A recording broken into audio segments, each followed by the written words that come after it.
Hey, I'm Flora Lichtman, and you're listening to Science Friday. Today in the podcast, pondering a burning late summer question. All ice cream will melt, but does all ice cream collapse? That's the real question.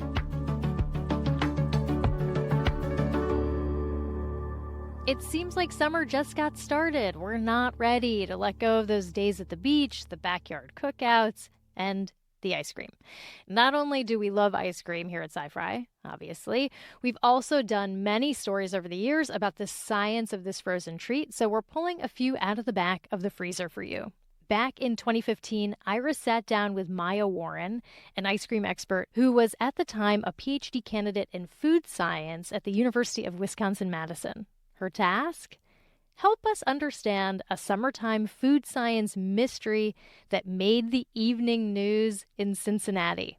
Christy Watson's kids love ice cream, but one recent morning she saw an uneaten ice cream sandwich sitting on her patio table. I noticed that my son had left his ice cream sandwich outside, and I was wondering, why was there still ice cream there? Yes, why, after sitting out for hours in the summer heat, did the ice cream sandwich appear to be largely intact, just slightly melted, if at all?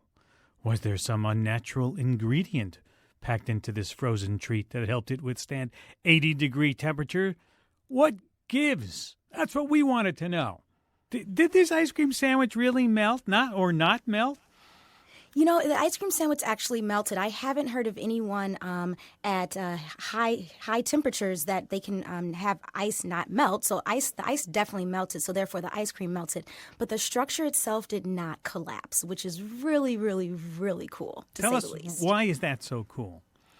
So basically in ice cream, you have a couple of different parts. You have your ice crystals, of course, which melt. You have your air cells. So picture kind of like a soda with like little bubbles around it. That would be kind of like your air cells in ice cream dispersed throughout your ice cream. And you also have your fat globules. And sometimes usually those fat globules are partially coalesced. They kind of agglomerate together, but they're not fully coalesced like butter, but they're held together through a partial crystalline network, which causes them to sometimes be really, really large in size. And that, along with the air structure, sometimes causes ice cream not to collapse from natural gravitational force. And so what that mom probably mostly encountered was the water, basically the ice that turned into water, but if it was outside, it probably evaporated off at some point. And what was left there was basically kind of like a foam that consisted of your fat globules, your air cells, and some of the probably a couple of sugars and some of the other ingredients in ice cream. So it actually did melt. Huh. So there's no stuff inside of it that tries to make it keep its shape. I mean, like gelatin or any kind of stuff, binders, things like that. Sometimes in ice cream, depending upon the brand or, how the person's making it or the company, but sometimes there are things in there that can help ice cream retain its shape. But actually, we can use something that's free and that we're in every day, air. Air really does help ice cream retain its shape. So sometimes the more overrun, which is the amount of air that's in ice cream, the more overrun in a product, the more it's going to help retain its shape, generally speaking. And so I'm assuming that Walmart type of ice cream probably had quite a bit of air in it. So you can adjust the amount of air you pump into it. Definitely. You can decide to inject a certain amount of air. So, for instance, if we're looking at an ice cream like Haagen-Dazs, that kind of ice cream has about 27% overrun versus an ice cream like an Edie's has almost upwards to 100% overrun. And so when you go to the grocery store and you're like, why is this pint of ice cream $5 versus this pint of ice cream is $2? Usually the $2 pint has a bit more air in it versus the $5 pint. So you are kind of paying what you get for. Well, we did our own, actually, not so scientific experiment, and we showed you, we have a time lapse of them melting, and they're melting dramatically at different rates. Indeed. So different parts of the microstructure really, really do control how your ice cream is going to melt. So I looked at the video and I saw that there was a Breyers, a Ben & Jerry's, and a Haagen-Dazs. And with that, because of the differences in the microstructures, you'll usually see different rates of melt. But one thing that I did notice in the video was that they all started off at different sizes. And so we kind of threw in another variable into the experiment. And so I unfortunately, I can't honestly say one melts faster than the other because we kind of threw in a different variable, especially if they didn't all start at the same time. But, from the research that I do on the microstructure of ice cream and other frozen aerated desserts, we do know that there are certain parts of the microstructure that you can control, which will then assist in controlling the rate of melt and or the melt behavior. Because at the end of the day, all ice cream will melt, but does all ice cream collapse? That's the real question. Mm-hmm. And from the microstructure, the air cells, so the amount of overrun and the size of the air cells, as well as the amount of fat, the type of fat, the agglomeration, the partial coalescence of that fat, all come into play to create that one kind of particular ice cream. And those really have to do with our sensorial likings as well. So microstructure is really, really key in ice cream. That's Maya Warren talking to Ira back in 2015. At the time, she was a Ph.D. candidate in food science at the University of Wisconsin-Madison. And since that interview, she finished her Ph.D., and you can now find her at drmayawarren.com, ice cream scientist. Coming up after the break, breaking down the many components of your homemade ice cream. It is more complicated than it looks. Ice crystals and fat globules and air bubbles and all this other stuff, and the ratio of the ingredients and how you make it really determined if it's going to fail or work.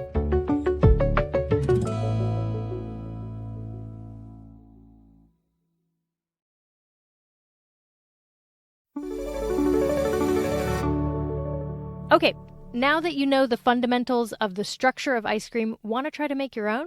Here's Ira again. Do you scream for ice cream? Or is it more like you scream when you've just spent hours mixing up a homemade batch of ice cream and then it melts everywhere, or is full of fat globules, or has the consistency of a bag filled with crunchy shards of ice? I hate it when that happens. Jeff Potter, author of the book Cooking for Geeks, is here to help solve your frozen food failure. To understand how the professionals, let's talk about how the professionals make the cold confection. We sent producer Becky Fogel to Ample Hills Creamery in Brooklyn for some hands-on research into ice cream science. She met with owner Brian Smith up on the roof of his shop, and he explained how one essential ingredient can also lead to your ice cream's demise. The biggest obstacle to smooth and creamy ice cream is water. Water is the number one ingredient in whole milk. It's the number one ingredient in heavy cream. And so we don't want the water in our ice cream to turn icy. Now, Jeff, you're here with us. How do you prevent your ice cream from turning into a frozen milk snowball? Well, it's a good question. There's really two main things to it. It's how you make the ice cream and then what's in the ice cream. So the first bit of that, how you make it, ice crystals are all about nucleation and crystal growth. And so when you look at making ice cream, it's all about trying to keep those ice crystals that are in the base from turning into larger, grittier things. And then the second part of all of this is what's actually in the ice cream, because that actually changes how the mixture sets up when it freezes. Ice cream is one of those amazingly complicated, a scientist would call it a complex colloid. It's a strange, bizarre texture in a lot of ways. And it's got a lot of stuff in it. It's got a lot of stuff in it, yeah. It's fundamentally, it's a liquid that actually traps solids in it. So you've got ice crystals and fat globules, and you also have air in there trapped in that liquid. And as well, that liquid is actually an emulsion. And now, when I say liquid, I mean the actual ice cream in your freezer is technically actually a liquid with ice crystals and fat globules and air bubbles and all this other stuff going on in there. And the ratio of the ingredients and how you make it really determined if it's going to fail or work. So how do you make sure then if water is the most important ingredient? How do you make sure you do that right? So for handling the water, it's really about interfering with the ice crystals from forming. So when you look at the recipe, that's one part of it. So it'd be fats, the emulsifier, the sugar in there. A good ice cream has got a certain amount of fat in it. It's typically 14 to 22% fat. And if you're looking at a recipe and you're not sure how much fat's in it, there's actually a nice little trick. You can go to Wolfram Alpha and online and just plug in the ingredients. So if you go and take 2 cups cream plus 1 cup milk plus 3/4 cup sugar, it'll spit out the weight grams, and you can figure from that you're at 16.5% fat. So if you take your recipe, make sure it's about 14 to 18% fat. Seems to be pretty standard for home stuff.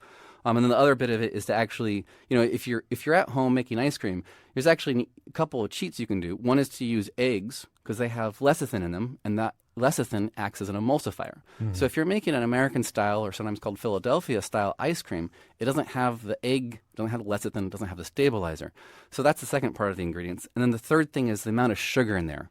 And sugar is actually really important because of freezing point depression. So ice cream with sugar in it, has a lower freezing point, and it changes how that three-dimensional structure, that complex colloid, actually sets up in the freezer. Do you need a special kind of ice cream maker to make it the best? You have these electric ones, you got the hand-churning ones? Yeah, there's hand-churning ones. There's of course the geeky approach of using liquid nitrogen, which works really well because it freezes the water really fast, so you get small ice crystals. Give us a lesson in there. Liquid nitrogen? Yeah, oh. What do you do with Well, that? the liquid nitrogen stuff's actually a lot of fun. It's been done for over a century. You basically take your ice cream base, about equal parts ice cream base to liquid nitrogen, you throw it in a bowl. You should know how to handle liquid nitrogen. It's 300 degrees below zero. Yeah, it's you want to be careful. It's cold, but it actually freezes it very quickly, and it gives you really creamy texture, at least initially, because the first bit that happens when you make the ice cream is it comes to what's basically like a soft serve stage.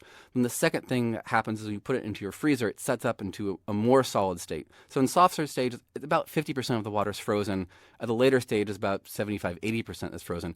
In terms of ice cream makers, you're probably not going to get liquid nitrogen so easily, at your local grocery store. Yeah. If you're in a university campus, maybe in the chemistry department. Yeah. Right. Salt and ice, the old traditional churning, is actually a great way of making it. And a lot of people think about the salt and the ice combining, to what they would say is freezing point depression. That's not actually really what's going on there. It's actually an endothermic reaction from the salt actually cooling down as it dissolves, cools down the surrounding mixture.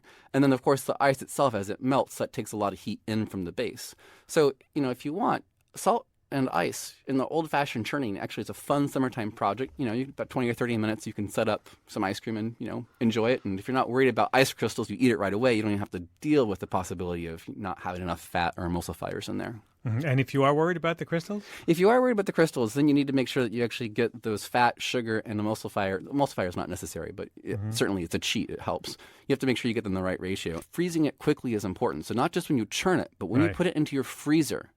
It's not, the freezer is not a time machine. It doesn't stop things. That ice cream has to still set up in the freezer. So set your freezer to as low as possible. Make sure that the container you're using is actually relatively thin and flat as opposed to a kind of a large box, because you need to get that whole thing to freeze up. And if it takes longer, those ice crystals have time to aggregate. So like a cookie sheet. Yeah, a cookie or just a baking pan. That actually will work better because you're talking about getting that whole mass to set faster. And the enemy with ice crystals is slow freezes. You want it to set as fast as possible. Another thing, of course, is in your freezer, make sure there's plenty of airflow so that you're not just putting your container, right next to some other stuff and there's no air to circulate against it in your freezer. Wow. Let's go to the phones. Hi, Jessica. Welcome to Science Friday. Hi. Thank you for having me. You're welcome. Go ahead. So I have an odd question about making ice cream while backpacking. I was wondering if you have any tips on making ice cream with dehydrated milk and snow and kicking around the ball. If you've got snow to work with on your hiking, I'm thinking about a warm summertime day here in New York right now with the idea of doing that without snow. But yeah, if you've got, this is very similar to the kind of standard fun physics or chemistry classroom demo you might do in high school where you take, a ball or even a plastic bag.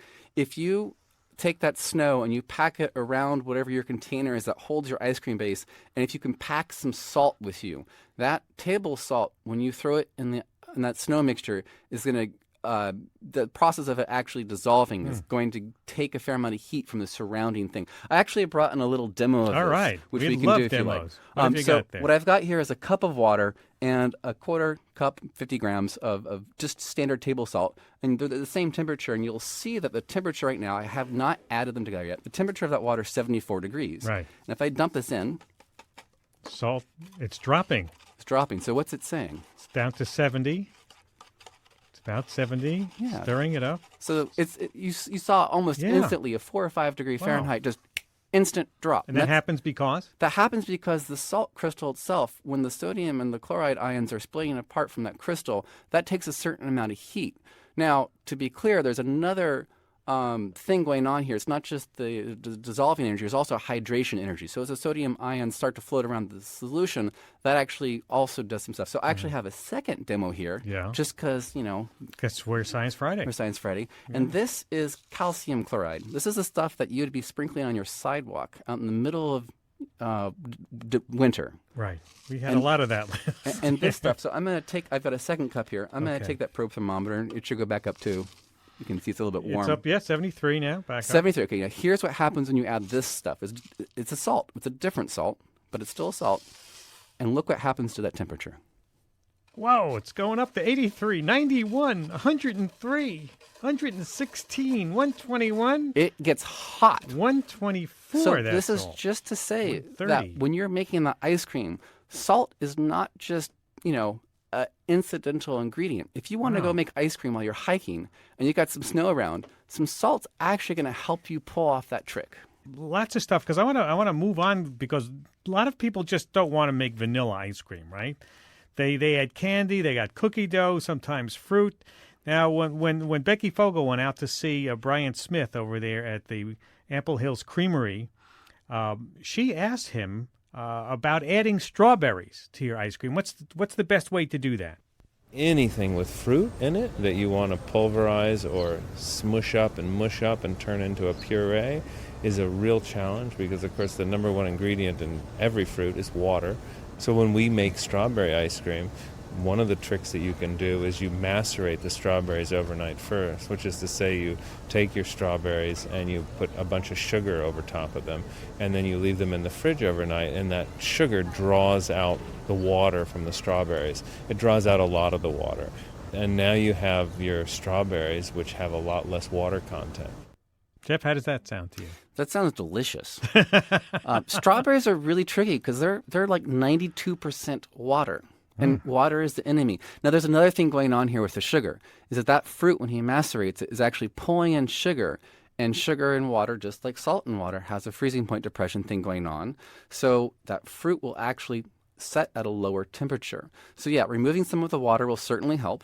But the other bit of it is that adding sugar. So when you've got fruits, you usually want about, well, the technical papers say 21% sugar, but I'm just going to say 20%. So if you macerate your fruit in a 3 to 4 parts fruit to 1 part sugar, you'll get something that actually has a lower freezing point that's roughly equal to the same texture as the ice cream. Last few words, what's the biggest mistake people make, and what should they not do? Is it the temperature? Biggest mistake is probably not actually setting it up quickly enough. Get it to be cold. All right, there you go. Jeff Potter, author of the book Cooking for Geeks. We'll see you next time. Thanks so much. That interview was from 2015. Okay, after all of that, you're ready to get churning. Check out the recipe at sciencefriday.com/ice cream. Thanks for listening. Don't forget to rate and review us wherever you listen. It really does help us get the word out and get the show in front of new listeners. I'm Flora Lichtman. Thanks for listening.